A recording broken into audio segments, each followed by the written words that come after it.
Welcome to the political discussion where we will be discussing politics. So, today we're going to be looking at the coronavirus and how it will impact the US 2020 general election.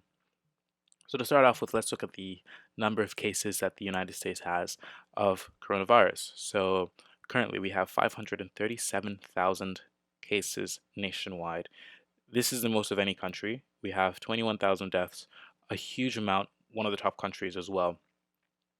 Of course, these numbers, you should take them with a grain of salt due to lack of testing in several countries, the lack of transparency in lots of countries as well. So we don't truly know how many cases there are or which country actually has the most cases.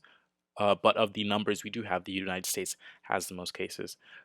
So looking at the total cases, we've seen that there's been a drastic increase. It's starting to peak and level off in terms of the new cases, and the deaths have peaked as well. Hopefully, they don't go up.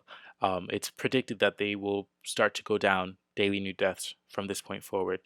But we have seen that the United States, the views have been against China during this crisis. It's helped to turn the United States, this time both parties, against China.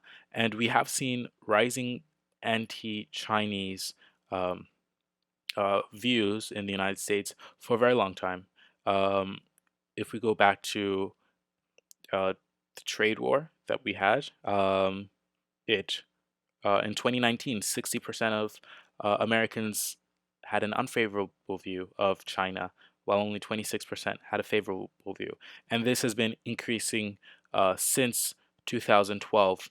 So it's been an ongoing trend where we've seen that Americans are viewing China more unfavorably. New numbers have not come out from this year, but we can expect them to get worse. We're seeing bipartisan efforts in Congress to try and get our US companies out of China and back into the United States. Um, but one good thing for Trump is that he's gotten Joe Biden to back Trump's China travel ban, which is something that Joe Biden criticized before. Trump, the Trump campaign put out an ad which criticized Joe Biden for his criticism of the China ban and praised Donald Trump's China ban. So we'll have to see if that has an effect on the election as well. But looking at um, Trump's approval rating when it comes to the coronavirus, it has been going down.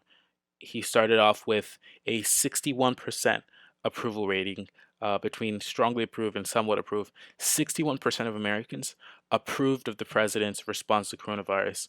Later in February, that went down to 56%. In early March, it was down to 49%. So the president is rapidly losing his approval numbers when it comes to the coronavirus. Overall approval as well, he saw a bit of a bump. He went up to his highest approval rating numbers, um, and his amongst his lowest disapproval numbers. Lowest disapproval since February of 2017, when he first entered the White House. So he had a bit of a bump, but that bump seems to have faded now, and it seems like we're headed right back to where we were prior to the coronavirus outbreak. So what does this mean for the Democrats? The Democrats would love to imitate their success in the 2018 midterms. So we saw that Democrats took 41 seats in the House. Um, and the way they did this was by gaining seats in suburban districts, flipping seats like in Iowa, and gaining ground with suburban voters. Several decades ago, the Republicans would win suburban voters 60 to 40, and now it's around 50-50. So the Republicans have lost a lot of ground with suburban voters, and the Democrats have gained ground with suburban voters. However, that will not be enough. The turnout we saw in 2018 was only 60,000 votes for the Democrat, which is less than what they did in 2016. Of course, less people vote in midterm years, but they need to show that the people who they need to turn out everyone who voted in the midterms, plus they need at least several million more than that in order to be able to beat the Republicans in the general election. Um, and that is the biggest issue with Democrats is turnout. In 2008, Obama got 69 million votes. In 2016, Hillary Clinton lost 4 million of those votes, which lost her the election in these three states. Um, and the 70,000 people determined the general election. So if the Democrats intend to win, they need to turn out more people than they usually do. So let's look at the electoral map and the possible implications it could have on the 2020 election, depending on whether or not Donald Trump's um, approval rating goes up and if the coronavirus helps him, his response to the coronavirus helps him, or if it helps the Democrats in terms of turnout. If turnout stays the same, I think that we can see the Democrats holding on to Nevada, New Mexico, Colorado, Maine, and New Hampshire. The second district as well, due to the proportional representation that they have, winning Pennsylvania, winning Minnesota. I think Donald Trump will be able to win Texas, Florida, Georgia, Ohio, Iowa. So it comes down to three states: Wisconsin, Michigan, and Arizona.